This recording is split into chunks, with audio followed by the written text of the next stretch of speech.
আজ একই ভিডিওতেই থাকছে দুটো একদম সহজ বিকেলের জলখাবার। একটা হলো পুষ্টিকর হেলেঞ্চা শাকের বড়া, আর একটা মাখা বেলার ঝামেলা ছাড়াই ডিম ময়দার দারুণ মুচমুচে রোল।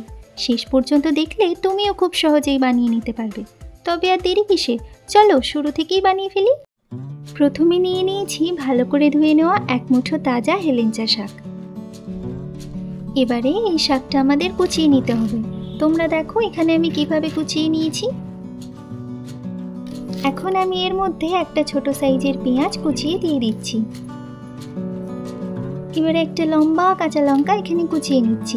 এখন এর মধ্যে দিয়ে দিতে হবে স্বাদ মতো লবণ, লঙ্কার গুঁড়ো, সামান্য হলুদ গুঁড়ো আর জিরে গুঁড়ো। সব উপকরণ ভালো করে মেখে নিয়ে যখন শাকটা একটু নরম হয়ে যাবে তখন পরিমাণ বুঝে বেসন দিয়ে অল্প অল্প করে জল মিশিয়ে এমন একটা মিশ্রণ তৈরি করতে হবে যাতে খুব সহজেই বড়ার আকার দেওয়া যায়। মিশ্রণটা খুব পাতলাও হবে না, আবার বেশি শক্তও হবে না। এবার কড়াইয়ে তেল দিয়ে দাও। তেল গরম হয়ে গেলে হাত দিয়ে ছোট ছোট বড়ার আকার গড়ে গরম তেলে ছেড়ে দাও। মাঝারি আঁচে এবারে ধীরে ধীরে ভাজতে থাকো, তাহলে বাইরেটা মুচমুচে হবে আর ভেতরটাও ভালোভাবে সেদ্ধ হবে। দুই দিক সুন্দর সোনালি রং হয়ে গেলে তুলে নিতে হবে। দেখো কি সুন্দর মুচমুচে আর লোভনীয় লাগছে। গরম গরম চা মুড়ির সঙ্গে এই হেলেঞ্চা বড়া দারুণ লাগে। এইবারে দেখো কেমন খুব সহজেই মাখা বেলে নেওয়ার ঝামেলা ছাড়াই ডিম ময়দার রোল বানিয়ে নাও। প্রথমেই একটা শসা নিয়ে সেটাকে খোসা সমেত কুচিয়ে নাও। তোমরা চাইলে খোসাটা ছাড়িয়েও নিতে পারো। এবারে ঠিক একইভাবে গাজরও কুচিয়ে নিচ্ছি। যতটা ঝাল খাবে সেই বুঝে লঙ্কাও কুচিয়ে নিতে হবে। এখন দুটি ডিম একটি পাত্রে ভালোভাবে ফেটিয়ে নিচ্ছি। ডিম যত ভালোভাবে ফেটানো হবে ব্যাটারটাও তত মসৃণ হবে। এবারে দিয়ে দিলাম হলুদ গুঁড়ো, জিরে গুঁড়ো, লঙ্কার গুঁড়ো আর কাঁচা লঙ্কা কুচি।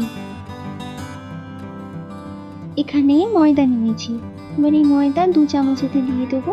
এবারে ভালো করে মিশিয়ে নিয়ে সুন্দর একটা ব্যাটার তৈরি করে নিতে হবে। সব শেষে দিতে হবে লবণ। ভালো করে মিশিয়ে নিয়ে এবারে তাওয়ায় অল্প তেল দিয়ে ব্যাটারটা দিয়ে দিতে হবে। কাঁচা লঙ্কা যদি বাদ দিয়ে দেওয়া যায় ছোট বাচ্চাদের টিফিনের জন্য এটা কিন্তু দারুণ হবে। ব্যাটারটা পাতলা করে আমার মতো এখানে চারিদিকে ছড়িয়ে দিতে পারো। এক পাশটা ভালোভাবে ভাজা হয়ে গেলে সাবধানে উল্টে নিয়ে অন্য পাশটাও কুক করে নিতে হবে। এরপর যে পাশে প্রথম ভাজা হয়েছিল সেই পাশে আবার উল্টে নিয়ে শসা, গাজর, পেঁয়াজ কুচি আর টমেটো কেচাপ লাগিয়ে নিচ্ছি।